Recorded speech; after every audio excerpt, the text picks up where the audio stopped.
think I'll start with some welcomes and introductions, just as people are starting to come onto the call, though I'm sure lots of people who are attending today's webinar on the secrets behind Manchester's unrivaled build-to-rent success have probably read up on our panelists already. So a huge thanks to Michael, Paul, Justin and Dougie for joining us today to talk about Manchester.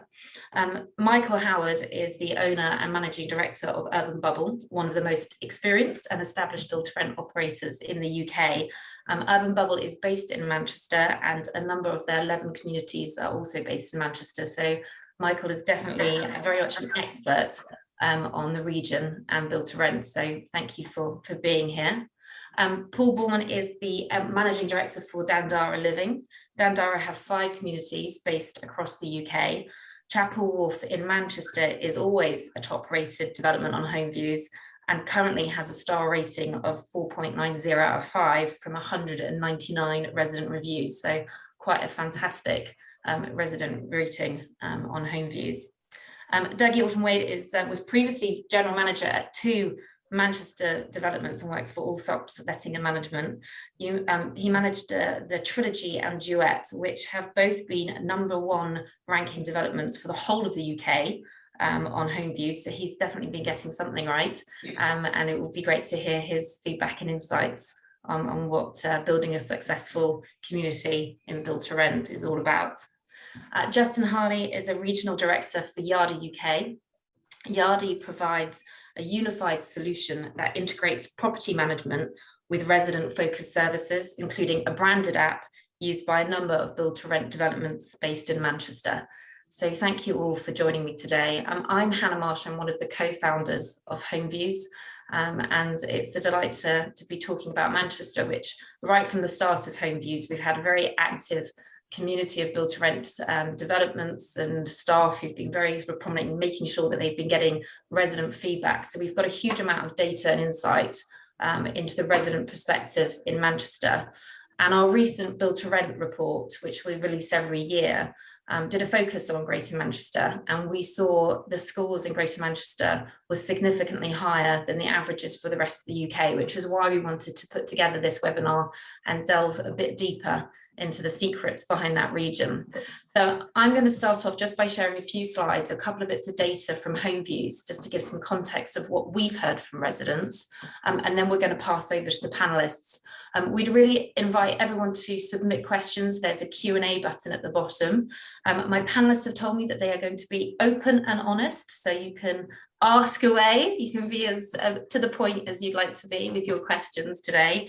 We'll try and take questions as we go through where it sort of feels natural, and if we have time at the end, we'll do a Q&A session looking at those Q&As. So please do submit as you go, and we'll certainly prompt you as we go. So I'm just going to share a few slides.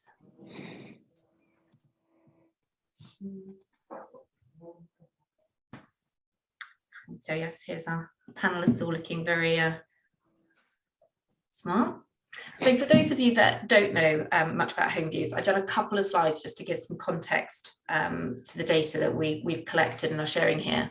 HomeViews is the independent review platform for residential developments, and our mission is very much to share useful and trustworthy insights about those living within a new build home. So we don't just collect data around resident experience and build to rent.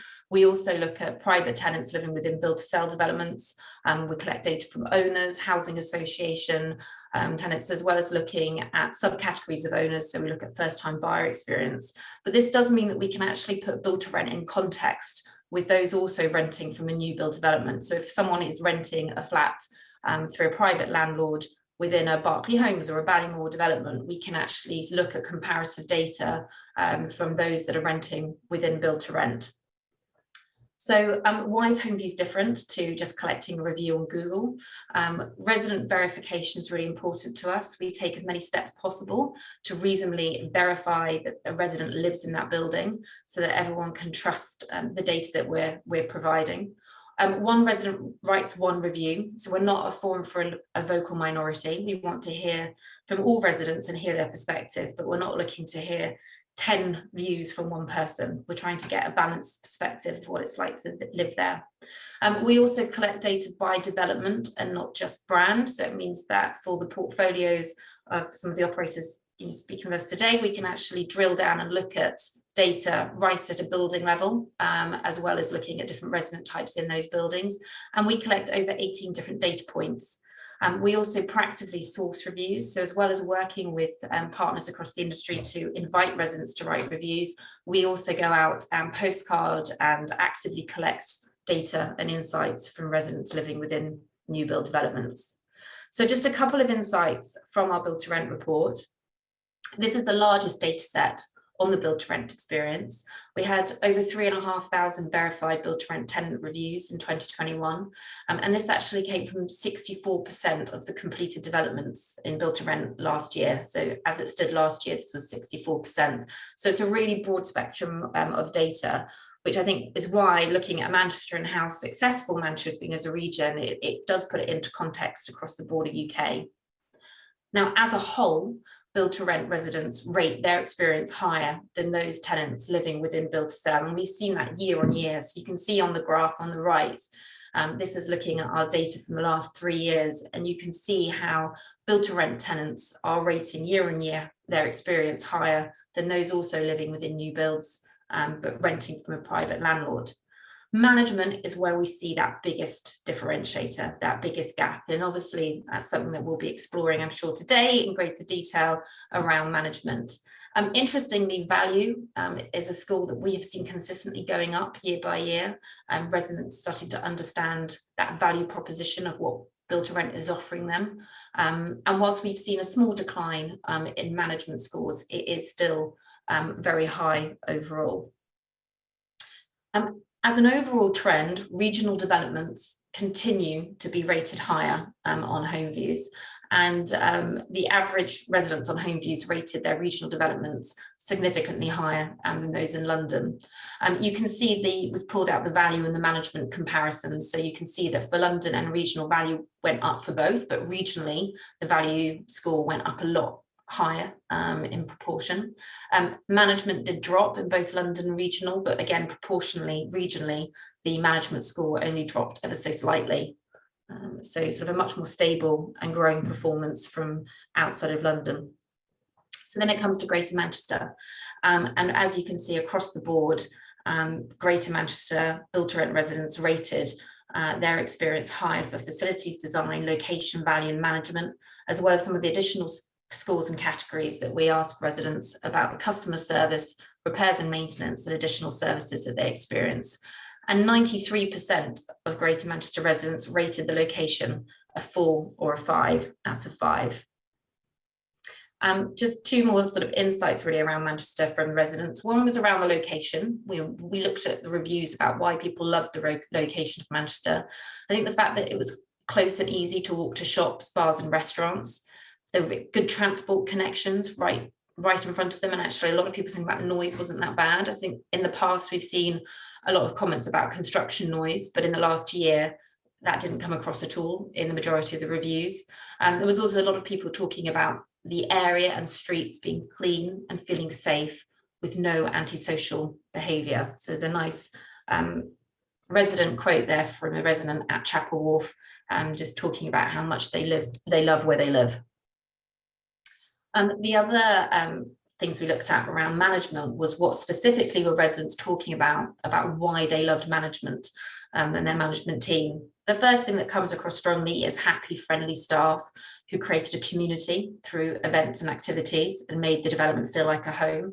The number of reviews where we actually see residents actually naming the staff and talking about them as very much part of their friendship group almost. It was that there's a really strong bond with the people running these developments.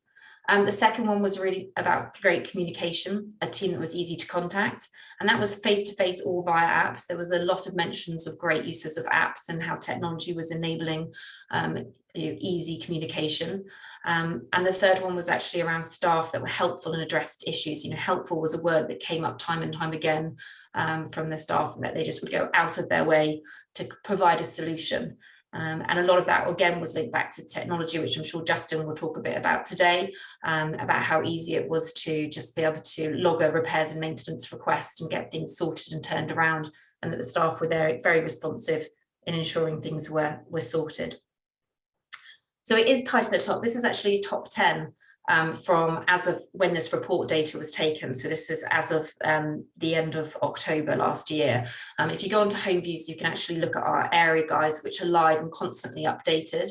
But if you just look at the scores from even just the top 5 developments, it's incredibly tight at the top for average scores in Greater Manchester and how residents are rating their experience.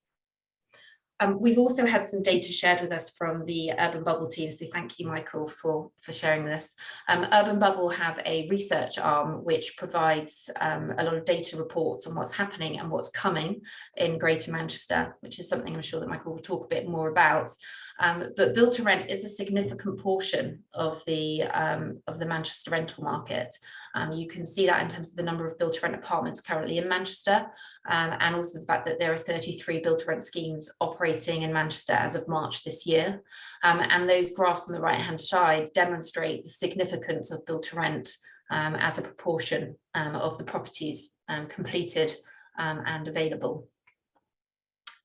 And there's more to come. The growth is quite staggering when you see what's in the pipeline. And I think what's interesting, if anyone does sign up to regular reports from Urbanbubble, is how quickly this data is changing and how quickly either planning or purchasing of buildings in Manchester is changing. So even looking at a report from sort of 6 months ago from the Urbanbubble team and what's happening in Manchester, you can see that shift and that change.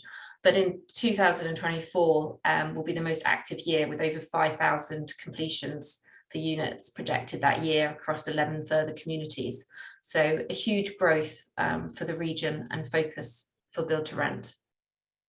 So I'm going to stop sharing and come back to speaking to my panelists today.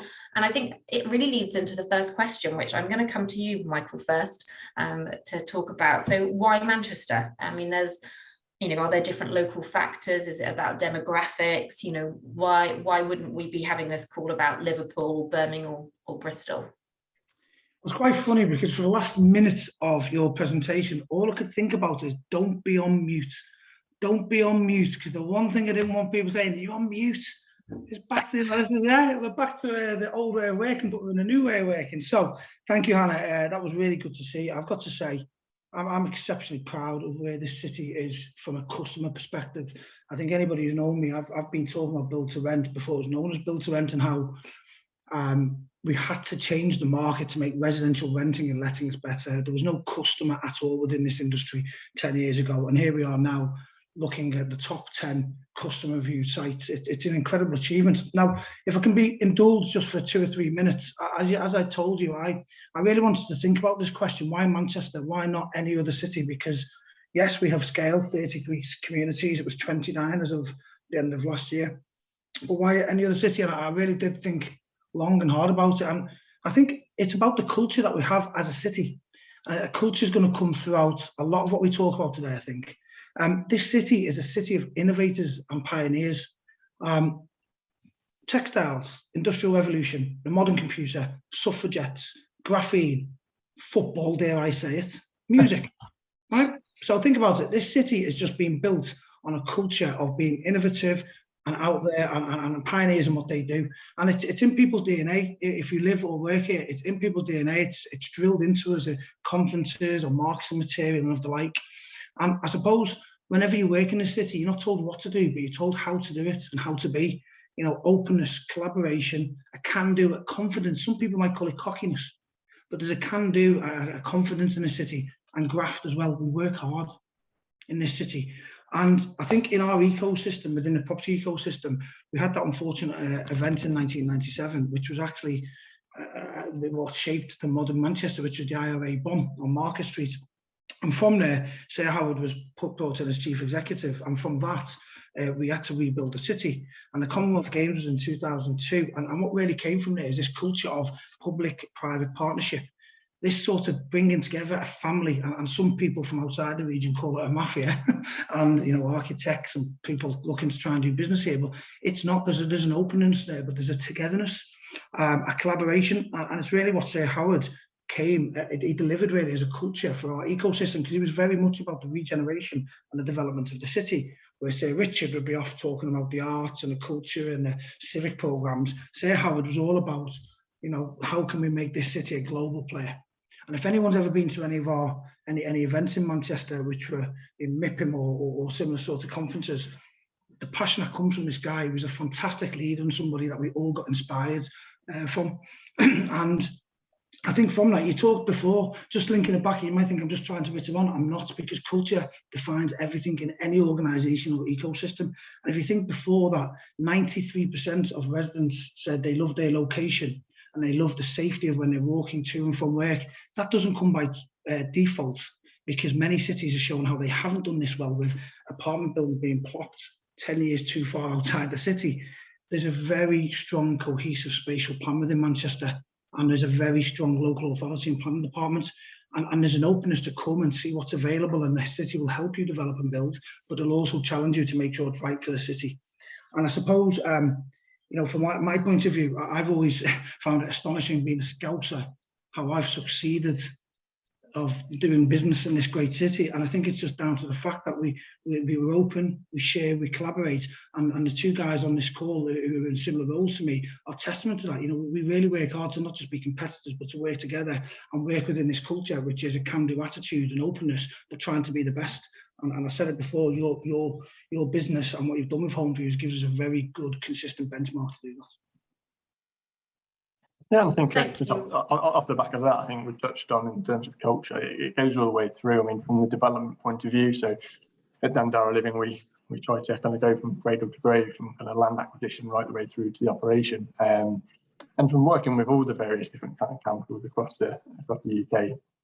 Manchester and Salford councils kind of do stand out. They work really hard with developers to kind of bring the schemes through, and have been really successful actually at bringing both residential and commercial to the area, but at scale as well. So it's allowed the kind of city to grow, and it's made it a great place to live, work and play.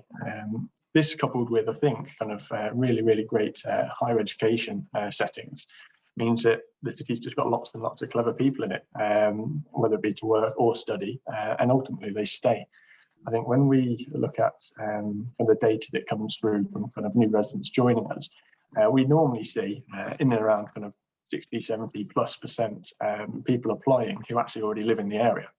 So people are kind of choosing this area and they are staying. I was speaking with the Manchester team kind of last week, and over the last couple of months, we've seen that continue, but also a slight change, which kind of underpins kind of what Michael said, underpins kind of what a great city it is.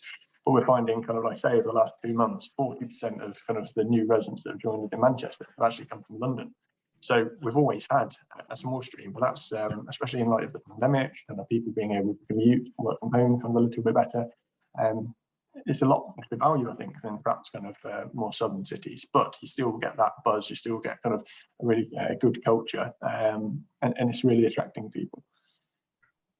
No, thank you, Paul. Dougie, what are your thoughts? Yeah, I was just going to sort of echo what the guys have already said, really, about culture. It is absolutely about culture. I think Manchester's a city that's got lots of individuality. It's a diverse city. It's very accepting, and there's a lot of cohesion within the city. And as Paul said, we seem to retain good people in the city. Me being one of them, I moved here 11 years ago. I fell in love with the city and never looked back, and wanted to stay here. And that happens a lot. We've got 99,000 uni students in Manchester at the moment, and we'll probably retain a large amount of those people. So it is all about that. I think that's been a big part of it. I think Manchester being a new city for build to rent, a few years ago when this started, there was no, when it comes down to recruiting, and you will hear me bang this drum a lot today, it's about people, and it's always about people, because this is an experience driven industry. It's all about experience. Property, it is property, of course it is, but it's experience driven. And we've had a lot of people that have come into the sector from hospitality, retail, which You know, Manchester has a large amount of hospitality and retail. Things have been challenging over the last few years. And actually, there's some really, really hungry people out there that want to get into property. And this has been a really, really good segue for people to get into the sector, passionate, driven people that want to get into the sector and progress careers. And I do see build to rent as almost like a hybrid role of hospitality, retail, and property.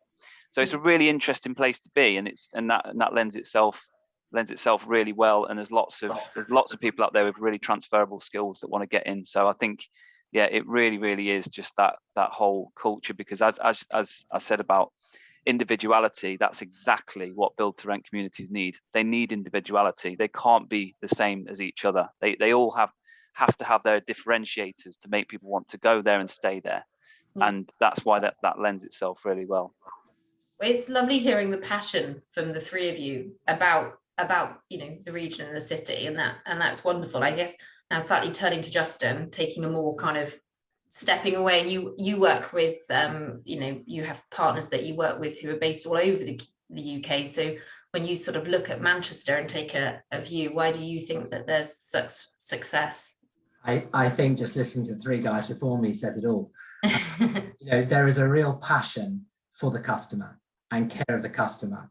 From, we see this in operators in Manchester, a real passion for the customer experience, for making that as frictionless and seamless as they possibly can. And I think with that, we see in our data in terms of just usage of apps and things like that, actually in the Manchester region, things like the use of the app is higher than other regions. So, which is quite interesting. And that says, kind of maybe reflecting on the people that live there. So I think, it's the passion, it's the drive to make the customer experience really good. But also the other thing is the drive to make time for their teams and their staff, to give them the time to spend with the customer is something that, Doogie, Paul, Michael are all very passionate about. And I think that's not to be underestimated. Yeah, absolutely. And I think doubling down on that kind of customer service, I think, as Michael was saying earlier, back in, I guess, agency days, kind of 10 years ago plus, collaboration perhaps wasn't really a thing. You were all fighting for kind of the same instructions and the same kind of pool of renters. It's a very different world, at least in Manchester. And we have assets kind of in similar cities around the UK as well. I think the reason that we kind of love the HomeViews platform is it gives us that real independent metric. And say a TripAdvisor doesn't really give you, you can't cheat it, which is what I really love. You can't hide from the bad stuff, and you can really can embrace the good stuff because it comes from kind of the end user. And you've got to believe that there's huge friendly competition, let's say, between the Manchester operators, and it takes a lot of graft and a lot of hard work to move your ranking and to kind of get the feedback that you want. I mean, you should see the guys when a kind of positive review comes in, or even better still, when that gives you the 0.01% kind of nudge that you need on the city guide to kind of take the first spot or the second spot. It's really hard, but the guys kind of buy into that challenge. So they know the only way that kind of that gets serviced or bettered or increased is by really doubling down on the service. So you might kind of obsess over how many staff can you get away with having in a scheme. Kind of start to look at the other way in terms of actually kind of let's focus on the service. Let's focus on effectively providing that service that then gets the reviews. And yes, HomeViews is a nice badge of honour or what have you, but what it actually just means is the residents are happy, and you can kind of really action any of their feedback. So I think that's great. And from kind of the other side of it is being able to recognise your staff, because when you hire somebody, when you interview somebody, that's great, and you have great ideas about kind of what they might go on to be, but you see the guys get kind of name dropped and what have you, and by reading reviews it kind of gives you a little bit of a pat on the back for hiring somebody good, but for them it gives them the motivation to kind of go again. So yeah, I think the healthy competition in the city is very much a driver as well to kind of learning from lessons, learning from kind of our peers, but also really doubling down on the stuff that you're doing well. No, thank you, Paul. And I agree, absolutely. I think it would be something nice for us to explore and come on to us a little bit more about sort of people, teams and culture. But we've had a few questions submitted, which I think would be good to kind of speak about now. I think the first one actually from Rory, my co-founder, who wants to know a little bit more. And I think I'll probably give this one to Mick. Yeah, I've Michael just to seen answer. it's wound me right up. I think. I know you'll want to take this on straight away, so I'm giving that one to you. So, okay, how many build-to-rent units do you think there are in the UK at the moment? Right, 67,000 completed. It is tiny. We have a chronic shortage of homes at every tenure in this country. A chronic shortage. Rents are going up by 10%, which some people are saying is correct in pre-pandemic. Rents are going up because there's a shortage of demand. This city has a thing called Manchester Place, which is a data house that you go and see the city council, and they will give you the data that shows you that they need to deliver 5,000 mid to high quality city centre homes every year for the next 15 years to just keep a pace with what they thought was its population demographic changes. We're not fitting the same people into the same area. The city is growing. The population is growing, the demographic people are staying longer. So the problem is we're not even doing them. We've just said then we've got this pause because of COVID. We've had a couple of record year completions, and then we've got 5,000 BTR coming. Yes, in 2042 we might outstrip supply, but right now in the medium term, which in the next 10 years, is our cities have got to grow, because all cities have to grow. That's where economic growth in most modern economies are coming from. So Rory, you've done it, you've wound me up. Everybody delivering in this little island that we have, which is just on the edge of the continent, all of our cities have to deliver insatiable supply, and not just here, but we have to do it in affordable and social and single family, because too many people are looking at the same tenure to meet their needs, and it's wrong. So that's me done, and I'll get back to BTR done. I think Rory's probably achieved what he set out to do. Yeah. He must be a Leeds fan. Absolutely. We've had a couple of questions from Avinash Rajani, who works for Padoc, which is a works within software and technology, I think, business makes apps. So actually a perfect question probably to ask Justin. I think the first one about some of the economic drivers of build-to-rent we've touched on about in Manchester, but if anyone's got anything they'd want to add. But I think Justin, looking at question 2, there was talk about technology and use that helps with the creation of communities. Where do you think technology actually can play a role in the build-to-rent commercial model? It's absolutely fundamental. It's absolutely fundamental. I think there are economic drivers in that too, in that there are many stakeholders. There's residents, there's staff, there's investors, and increasingly as more build-to-rent comes online, there will be a need to look at operational efficiency. Marginal gains are really important. So as occupancy increases, operational efficiency is fundamental. So that's everything from giving your staff the right tools, whether that be at the concierge, the front desk, your customers the right kind of apps to engage and communicate. Measurements like unit turn, so when someone leaves and the time it takes to market the unit, is really fundamental in terms of how much does that really cost you to do, and measuring that and understanding that is fundamental. And I think ultimately, where here we have a number of operators where they're operating buildings on behalf of investors. Investors demand information. They want to know, are they getting the returns they want? They want to know, should they be investing more in the area? So having that data and being able to get that through technology is fundamental. And there are many different types of technology that you use within a build-to-rent development, but it's really fundamental in terms of the commercial effectiveness of a building or a portfolio of buildings. Thank you, Justin. I don't know if anyone's got anything to add to that, or we can come back, but I think I wanted to go back to where we were talking before in the discussion with Paul around people, really, when it comes down to it. You've all touched on the importance of culture for the city, but also we've sort of spoken about that and how that goes through to people that you're recruiting. Dougie talked about the talent and staff that you're recruiting. So I guess in the spirit of me asking you to kind of speak openly and honestly, can you share maybe some successes and any lessons maybe learned the harder way around the importance of building teams and getting the right staff in? And maybe Michael, you could start. Yeah, I think I'll go back to the sort of what works and what doesn't work. I think almost comes to this openness.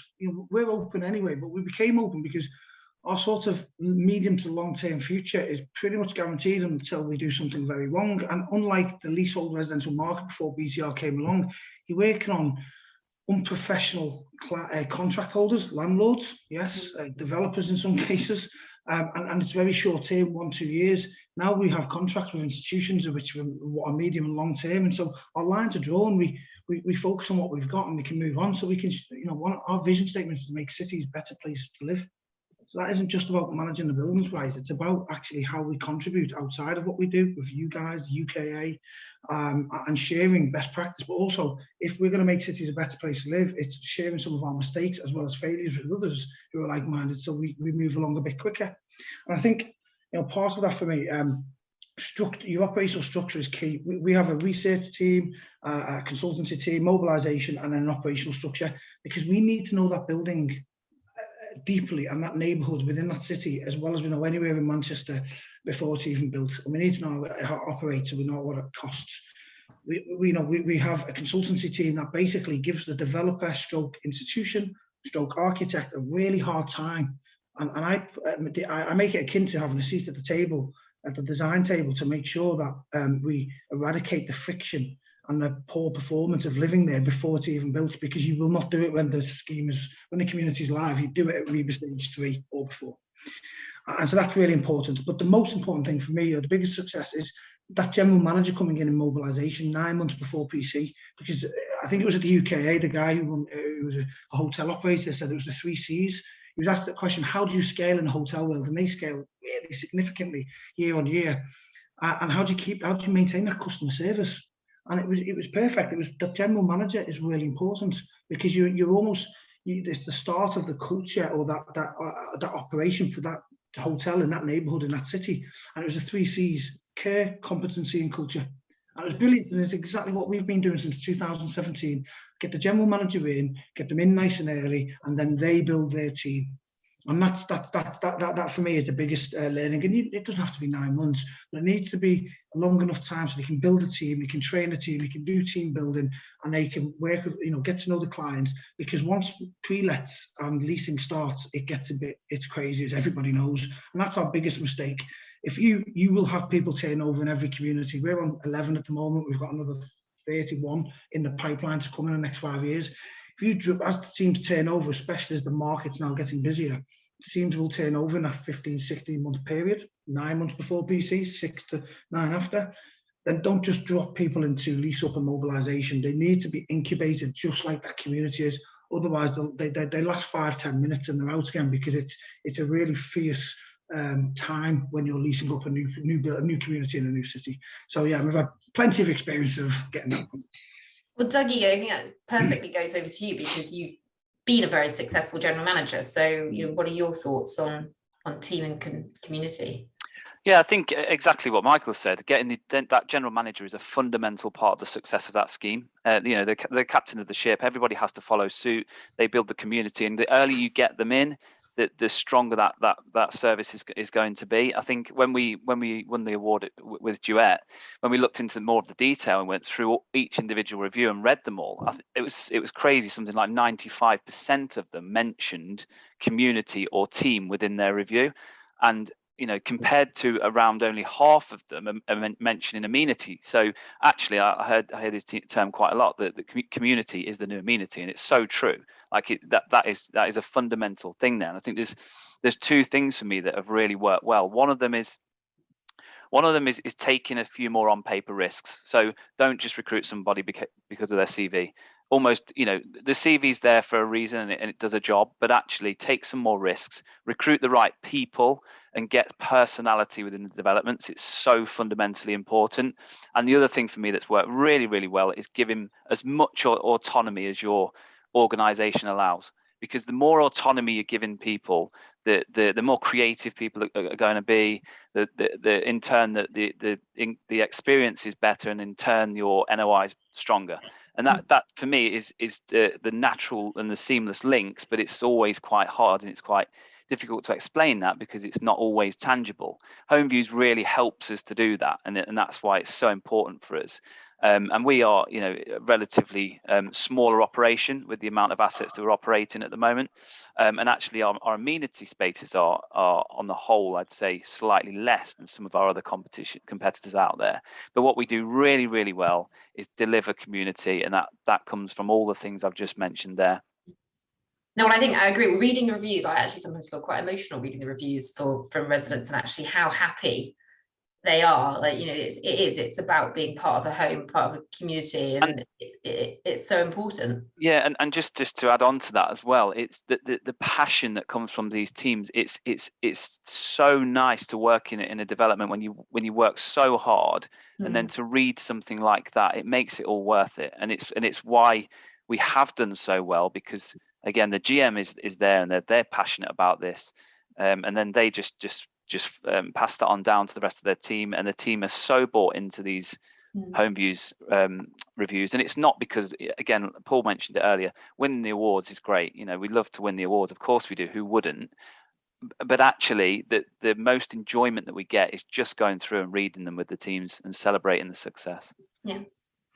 Thank you, Dougie. Paul, actually, Dougie touched on how it's valuable for a GM to be able to have sort of flexibility. How does that work? You've got 5 sites now, and they're in different cities across the UK. Like, how easy is it to actually give team flexibility, and how does that sort of link to sort of building a good, successful team?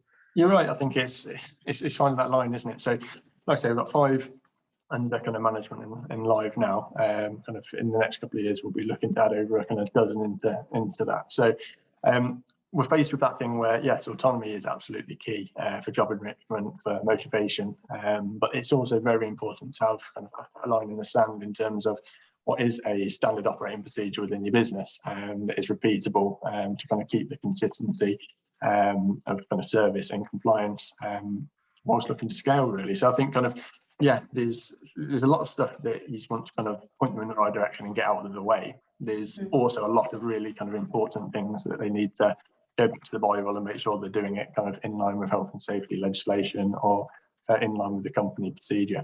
So I guess, again, almost touching on kind of what the guys have said there, bringing the people on early enough. And again, it seems like I'll bring the most expensive person that's going to be running the site in for a period of time. Kind of, does it hurt the budget and what have you?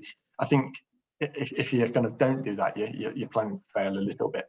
We tend to just say 6 to 9 months, as Michael touched on, kind of get the kind of more senior people into the building, just to absorb the culture and learn from the group. So whether it be kind of going to other sites, we've just had a new regional kind of facilities manager start, and the first thing I've said to him is, you've not got anything to do for a month, just go and be a sponge. So there's no need to deliver, for instance, straight away. All I want them to do really is just get out, meet the team, and in a month's time we'll have another chat. Obviously it's a structured onboard, and we just don't send them out into the wild. But yeah, finding that line on what has to be prescriptive, but also allowing them to kind of really kick on, because you've hired them for a reason. You've hired them for their culture and kind of their beliefs and their passion, and just kind of wind them up and let them go, I think. And then, like I say, when I see and hear the reviews and kind of read them as I come through, even though I think, oh, that person was good when I hired them 3 years ago, thinking, oh, they've really kicked on, and I don't know how they've done it. We just set the environment, and then they go from there. So. Well, thank you, Paul. We've actually had a couple of questions come through. We've had quite a few come through, which is great. So please do keep them coming. So maybe we'll just turn to some of the questions on here. So actually, James from Global Apartment Advisors says, ask Michael, you've got someone in agreement with you here. You'll be pleased today that more build-to-rent homes are needed. I know this is something that Michael and Paul, you've both talked about with the sort of city council and attitudes to more build-to-rent. But how would you characterise Manchester City Council and how that might compare to other cities? Well, do you want to go first? Because my roofers have gone particularly noisy. So if you go first, I'll pick up. Yeah, so again, I touched on it at the beginning. I think kind of the experience of mobilising kind of the first 5 sites here, some councils really get that they want to drive people into their city, whether it be through the residential, through the commercial side of kind of development. I think there's obviously government kind of standards and guidelines they work to, but it's in most cases kind of the local government that can apply their assumptions of that. So some effectively will hold out and really push you for, say, affordable units or contributions and what have you, to the point where it might make schemes kind of unviable to kind of actually proceed with. There's other kind of councils that kind of really work with you to kind of get what they need and what they need to kind of tick the boxes in terms of housing from their side, but really kind of see the value in what you bring into their cities. I mean, we've looking at developing a scheme in Didsbury, for instance. So the councillors came to Chapel Walk, where I am today. We took them round. They kind of had a look in the gym. They didn't really understand kind of build to rent back then because it isn't huge there, but left with a much kind of clearer view. So I think kind of maybe it's getting a little bit better now, but kind of education of kind of local councils in terms of we're not big bad developers here to kind of make a profit and disappear off into the sunset, that we're here for the long term, and we model 50-year budgets. So if you get councils that are really kind of proactive, and I guess that once you've got past a bit of they understand what build to rent is, it tends to get a little bit easier. Otherwise you're into the education piece and just trying to kind of explain that it's actually kind of a really good thing for the local environment over and above a build for sale product or kind of standard PRS, because we're there, the service level's better, we can integrate with the local environment and kind of stakeholders and restaurants and all that kind of stuff, as well as kind of offering kind of commercial spaces. In Bristol, for instance, we're doing a cycling cafe with kind of the local council kind of approval down there, and they're an approved kind of person. So yeah, I think kind of as long as everyone's open and honest with it, like we've discussed kind of a lot in build to rent, I think there's a lot of synergies between what actually local government and councils want and what we want to deliver. Yeah, I think, Paul, you touched on something that we've got another question, Michael, which just sort of might link together. You sort of partly answered it there, Paul, as well, which so Charlotte from Argent has asked how critical is the connection to the existing sort of external wider community to help land the projects, and what are the sensitivities to be aware of? So I think just sort of the council, but also the sort of environment that you're already I think so, and again, a fair few kind of build rent providers are doing this now, so I don't think it's anything kind of pioneering, but in all of our cities, we do neighbourhood audits with before we even buy the land to understand what the kind of what the site would need or kind of what we would like to offer. Then, as we're going through mobilisation, we're making the partnerships with the local independent businesses. So when we run any of our events, we're using kind of local suppliers and producers rather than Amazon and Costco and what have you. So kind of trying to be part of that kind of local environment, I think, is really key. And then the residents really buy into that as well. From an ESG perspective, the investor's going to really like that side. And again, I guess I'm in a little bit of a kind of privileged position because we do the kind of land purchase, development, construction all the way through. We can kind of input into all those kind of pieces as well. So, for instance, I was on the phone to Luton City Council head of waste management the other day, and she said, "Oh, I've never spoken to anyone that's operational because it's normally the developer." And between the conversation, we've figured out a way that in management can be totally different to kind of what they'd ever done before. Better for us, but also better for them. So I think kind of working with all the stakeholders is a really kind of vital piece. I think just to bringing it back to being Manchester, it's about Manchester. How do Manchester get BTR? Well, they get it because they were the first people to the table. They regenerated Ancoats because they were the joint venture partnership with the Abu Dhabi Wealth Fund and delivered Manchester Life, which is wasn't just one build to rent scheme. If anyone's come on the tours that we've done in Manchester, it's a whole neighbourhood. And if anybody had been to that part of town 12, 13 years ago, you'd have felt lucky to have escaped with your life, and that's in the daytime. Now it is the most vibrant neighbourhood in the whole city centre. And one of the other things that the Manchester got is they bought all the ground floor leases because they were inspired on a trip to Portland on how they kept the heritage of their heritage neighbourhood, which is Ancoats. So rather than having lots of change in, they brought in, they made sure that people that went into the ground floor, the retail, the F&B, whatever it may be, they were almost hand selected. And if anyone's been to Ancoats, it's an exemplar, I think, of how to really bring on an area that's been neglected when a city's thriving. So how does Manchester get BTR? They absolutely get it. They are part of BTR. They have BTR, and they get it well. Does that mean that the planning department and the local authority and the planners are brilliant and everything happens? Probably not. We're still doing too many one beds, not enough, too many two beds, not enough one beds, and we're still having battles with the planning department on certain areas. But what is really good about Manchester and with residential developments, like you've seen elsewhere, is we seem to get more done quicker. And that's whether it's BTR or good quality homes. And it's not about just BTR, it's about creating at scale good quality homes for people, isn't it? And that's what I think that's what they do get, rightly or wrongly in some cases. Thank you, Michael. Dougie, I don't know if you've got anything to add, but I actually think the next question from Louisa is probably a good one, maybe to start from yourself and your experience, with residents directly.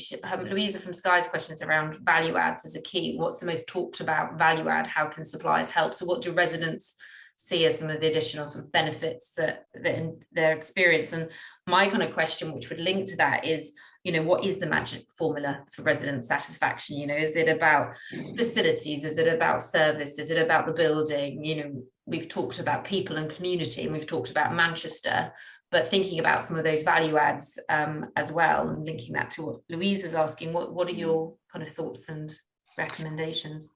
Yeah, I mean, I think build to rent is the sort of market matures, expectations increase, residents are expecting a lot more for their rents now, and it's almost a sort of prerequisite in some of the amenity spaces that we're designing in now. It's it's not even generally now it's not a question about do you have a gym, it's already there.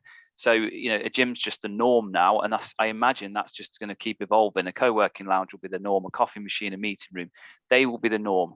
So amenity spaces, I think, will evolve slightly, but where we can really make the difference is on those add-ons. It's what additional services can we add, and that's not just things like Wi-Fi and TV packages and things like that. It's how do we work with going back to the local community, working with local businesses, local suppliers, securing discounts, and that kind of value add there is something that we work hard on and achieve quite well. I think we need to mention at this point as well about outdoor spaces. Absolutely. In Manchester, they're imperative. I mean, we've got, looking at other cities, Manchester's sort of notoriously lacking in green space in the city centre. We've got less green space than all the other major cities. And actually, it's becoming a huge USP for either a balcony or at least a really high quality outdoor area. And COVID exacerbated that, but I think it's just essential anyway, especially with all the pet owners. People want a space where they can take their pet, but also enjoy at the weekend and feel safe and secure. And that just leads me on to my next point, because security is I mentioned community quite a lot, and people, it's I can talk about that all day long, but actually the next bit of feedback we often get after community is about security. And that's so important nowadays to residents. We have to look at our international mixes. So our student mix is increasing. Many of those are international students, but it's not just students. We've seen different demographics and communities raised from. I mentioned one before about our at Duet. We saw a Hong Kong demographic appear and just grow from sort of 0% to 7% within a few months. And the feedback from those guys was, security is so important. They want to know exactly what happens. They want to see people on site. They want to know that it's secure, door access controls, CCTV, all of that stuff is really important. So it's hard to say what the magic formula is, but it will always, for me, come down to community and people. I think just to comment, and we talked about this before, the magic formula for Manchester, why Manchester's doing so well, is it's got so much different choice now. We are maturing as a city, so we haven't just got 7 or 8 schemes of identikit, minimum space guidelines, 1, 2s and 3s. We've got new and old. We've got stuff with tons of amenities and stuff with none, but it's in a great location with, footballers living there, but there's no swimming pool, outdoor space or anything. It's just the apartment, but a great location. So there's that choice and diversity, and what that allows is to have that bit of grain with the mix. It gives us that spread, and you don't have to just be choosing against 2 or 3 schemes. People are coming back to see 7, 8, 9 schemes within their price point, within their location, within what is important to them. And that's what's important, because you're going to be more satisfied as a customer, is if you've got choice and you actually, what you pay for, you feel like you haven't been shoehorned into something, because that's all that's available, which is what it was 4 years ago. There's Greengate and Slate Yard. That's it. Now, there's 33 built-to-rent communities on top of about 50 PRS communities. I mean, you're going to be happy if you'll find something there if we've got any apartments left in the city within those communities, and more are coming. So it isn't all just about amenity. I think choice is a big factor for the city and why it's doing so well. And Hannah, I think the one thing I'd just have to look at your survey and see how everyone rates management. right? So we talk about value adds, but people rate management as one of the highest categories.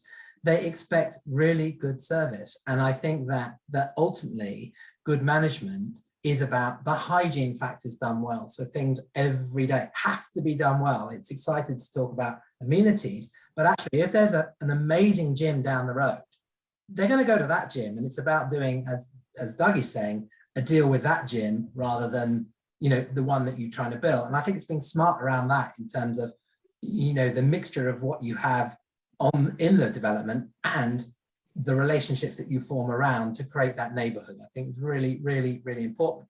But do the basics so well, just be brilliant at them. I would agree with that, Justin. It's certainly what we saw in our Build to Rent report and the data that came through. It's sort of linking as well to something that Dougie said. We looked at the top 10 developments rated by management score, and 24% of the reviews actually talked about safety and security. And it was very much about people are looking for a home. And as Michael says, you know, it's, you know, there's choice, but whatever sort of on the range that you're looking at, and whether you're looking for a sort of a development that does or doesn't have all the amenities, what people want is that they're being well looked after, they feel secure and safe, repairs are getting done in a timely manner, there's good communication. That certainly comes across loud and clear. I think from a value add point of view, yes, those right at the top are providing bells and whistles, and that's where you can see the exceptionally high scores on HomeViews, where people they kind of express a sense of delight. But that's not always around having a swimming pool. It's around the service level. It's around people talking about, you know, I put on my app this morning that my washing machine was broken, and by the afternoon somebody was in fixing it. You know, it's this absolute service level that they've never experienced before, and that comes across strongly in both the scores, but in the written reviews. And I think just another point on that, it's so important that you've got cultural alignment with your service providers, because if your service providers are not understanding the service you're trying to deliver, then you've got no chance really, because at the end of the day, when you're outsourcing, the expectation's got to be really, really clear to those service providers of what you're trying to deliver. And we've done that really well in Manchester. And we've seen that those relationships really go well, and trying to keep things as local as possible so that it's felt by the residents. And there's that real, again, going back to the word community, it's not internal, it's external. And that includes service providers. Hannah, I'm just conscious of time, and we've got, you know, I was the one who said we've got to finish sharp, but you know, we said we're going to be open. We've got to be really clear, and let's get this back to Manchester. People might be thinking, well, why Manchester then? Because Bristol have got schemes, and I don't know, Birmingham's doing really well, Leeds as well. Why Manchester? And I suppose the other point, it's scale, isn't it, as well, and what people are still comparing to. You know, we are still quite a small proportion of the whole rental market, and you can see that from the stats that you presented. I don't know if you'll be sharing them to the audience. And I think the point for us is, when we look at this, is what's the pains and the gains of the rental experience at the moment. And right now, I still think we're there in terms of just still getting rid of the gains within any product or service. What are the pains that somebody has? If you eliminate them in this market, you're pretty much an innovator. And I don't think we're still there yet, where we're still trying to find them value adds, them gains. I think we're going to come there very quickly, because we all see these hygiene factors, things we do happen all the time, but there's consistency of that as well. But I think right now it's just to eliminate all of those pains in the rental market. Let's face it, if somebody's washing machine breaks down, and to fix it on the same day, that should be a given nowadays, shouldn't it? Well, it isn't in the rental market. It takes 4 days for someone to respond to you in a lettings market still. But in build to rent, somebody on site will deal with that straight away. And there you go. That is the difference between BTR. But in Manchester with scale, we're all trying to compete with one another. So we've got to have consistency, not just do it, but do it all the time and do it well. And that's what we get different in Manchester. And I think that nicely links to a question. We'll look at some of the questions that have come through, but one of the questions that's just come back through from Charlotte is around brand loyalty and tenant loyalty. And is that something that you're experiencing already, that you feel that as brands, as Dandara Living, Urbanbubble, you know, Allsop, do you feel like that their residents are staying with you because they know what they're going to expect and what's going to be delivered? The biggest teller of that we've seen, I think, it was when everyone's talking about brands and brands into the market. you needed to get a name above the door, you needed to call your agency something back in the day. I think kind of where we are now is it's very much pivoted to the hotel type market. So if you like a particular hotel, which you had a good experience, or I know the Premier Inn and a nice mattress, that would be perhaps I'm going to Manchester and work where I'm going to stay. And I don't think it's fully evolved yet, as we all learn what our brand wants to be and as we kind of double down on our mission statements and what have you. But we've definitely seen kind of, I guess the good thing about that would be kind of the amount of reservations we get from refer a friend programs, for instance. So somebody literally saying to one of their friends, I kind of put this name forward and kind of vouch for it. So, or the other side of it would be, again, because we're in Manchester, Leeds and Birmingham, kind of across the north, people moving across the cities for work or for whatever reason, and they're saying, oh, kind of, I can see you've got a scheme in Leeds. So their assumption there is actually it's exactly the same as this, but just in Leeds. And then they go there and they can have a very similar experience because they don't want, as Michael said, perhaps kind of that shock that they used to have when they're renting from a kind of accidental landlord or what have you. They're grown accustomed to the service level that's on offer. So I think we all need to do more on it, understand what we actually kind of stand for, and really, really drive that home. But I think there's a lot of really cool brands out there that have a really good idea. Thank you. There's a couple of questions that would be good to answer, and probably I don't know if anyone wants to volunteer for any of these. So Charles Fairhurst has asked, does the panel think an independent residential operating index should be reintroduced as NOI becomes increasingly critical after stabilisation? I agree with the last comment. I don't know what the first part of it meant, so I have no idea what you mean. I think we're all leasing up so many schemes at the moment that NOI doesn't really stabilise until it's gone through one or two cycles. At that point, if there's an index that we can all share our percentages on different cost items and what NOI is doing, then I'm sure with the collaborative approach we have as an industry, then we'll do that. But anyone will tell you, certainly over the last 2 to 3 years, with the global effect of the effect COVID had on our industry, and we've only just got started in the industry right now. I think we're a few years off right now with most schemes because they're still in lease up or stabilisation. There's only, I don't know, a fraction that would be probably benefit from a truly stabilised index or whatever it is. And I concur with that. Michael's spot on. It is build to rent in the UK is something like 1.8% of all rental market. It's still so new that I think we're away from doing that. I think in places like the state, it exists. You can do that, but we're away from doing that now. Thank you. Matthew from Knight Frank has asked, will remediation efforts in terms of EWS1 and the building safety bill impact operation in any way or the development pipeline? I'll take this. Absolutely. You're going to find a lot of buildings wrapped in Tower Portland to be renovated, and then there'll be even more demand on what is a chronically undersupplied market. So rents will go up. So yes, in that sort of answer, it is going to have an effect, and the quicker it can happen, the better, because this industry on the leasehold side has made a complete hash of sorting out these homes, quite frankly. So yes, it will have an effect. Yes. And then final question that we've got at the moment is from Alexis King, who's from Love Space, which is, if competing with PRS and house movers to win new tenants and build to rent, does storage ever come up as an issue, or is it a desirable add-on? Anyone comment on that? I think there's two sides to that. I think kind of it comes down to the design of your actual apartment. So everybody is kind of wanting places to put stuff. Everyone accumulates things. So kind of, can you build in kind of built-in storage rather than have a aftermarket 6 foot by kind of 3 or 4 wardrobes? I think you can kind of do a lot kind of by your apartment design. And we've recently kind of conducted surveys kind of internally around external storage, and I think there is a real market there for it. So we're in the process of looking at our kind of dead spaces in car parks and what have you, to not be the next big yellow self-store, but to definitely offer on-site service for the residents. Whether or not it's monetized, whether or not you look at it in terms of customer satisfaction and longevity, that's something we're kind of playing with at the moment. But I think there's definitely a need that if somebody wants a canoe, I think they should be able to have a canoe. Yeah. Just to touch on, just to follow on actually from Paul, definitely think you can be clever with your design of the apartment. Storage does come up quite often. You've got to be clever with it, but you've got to create just enough and then give yourself the buffer so that you can add some storage in yourselves and potentially get some additional revenue. So I think don't give too much storage, but it's definitely needed.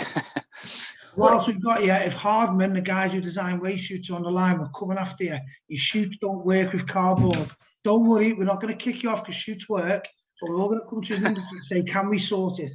Okay, because cardboard's going up, there's no storage, and we need to sort it out. Okay, hard shoots. That's a call out to the industry. Or if anyone else has got good shoots, we'll use you instead. There we go. If any suppliers on the line there, you just opened yourself up, Michael. It's bang on 3, so I just want to wrap up, but I'm going to ask quick fire, a very quick sentence, to ask if you had any advice to other build-to-rent operators, investors, suppliers. What's your kind of one take-home from your experiences in Manchester? So, Michael, ask you first. What's your advice? We've obviously set, all regions are developing at a different rate. Manchester just happens to be the first one. All regions will develop at the rate we do, or will develop at that level, create local networks, become a protagonist, and as Dougie said before, take some risks and push this industry forward, because it's a willing and accepting one. So create them networks. We're doing some work with the UKA, get involved. Thank you, Michael. Justin? I think for me, keep focusing on the customer. It's so important. It's only going to get more competitive. Focus on the customer. Use technology. I'm biased. Use technology to give your staff more time to focus on the customer. Thank you, Dougie. Yeah, you won't be surprised to hear me say recruit the right people, get the right people in the right places, and also just one other point, just be really understand your customer from a demographics perspective. The cost of living is going up, inflation's going up. There is a glass ceiling on rents, so it's just going to be something to really keep a close eye on in the next months, because our residents spend a lot of money on rent. So one, it's going to affect rents, but it's also going to affect expectations. Expectations will increase. So our service levels in turn will probably need to increase as well. Thank you, Paul. I'd probably say, if you get the opportunity, if you're an operator, to input as early as you can in design, and just obsess over kind of the end user need, whether that be kind of future residents. Obviously, we all think about that, but I think a lot of people aren't thinking about the site teams or the owners or the investors. So making sure that, yeah, you've got a lovely building and the customers are taken care of, what about your staff, it's about facilities. And then I guess the point being is just absolutely learn from mistakes, and we all make them. It's just learning from them that they're probably the better operators. Thank you. Well, a huge thank you to Michael, Paul, Dougie and Justin for joining me. I hope that everybody who's joined us today have learned a little bit more about Manchester. Just from me, the Build to Rent report is a free report that we do every year, where we look at the insights that we find with residents. So it's available. We'll send it as a follow-up if you haven't already seen it, or you can actually download using the QR code that's on the screen. But thank you so much to everyone and their time, and hopefully we'll do something like this again soon. Thank you, Hannah. Thanks, everyone. Thank you, Hannah. Thank you, everyone. Bye. Bye.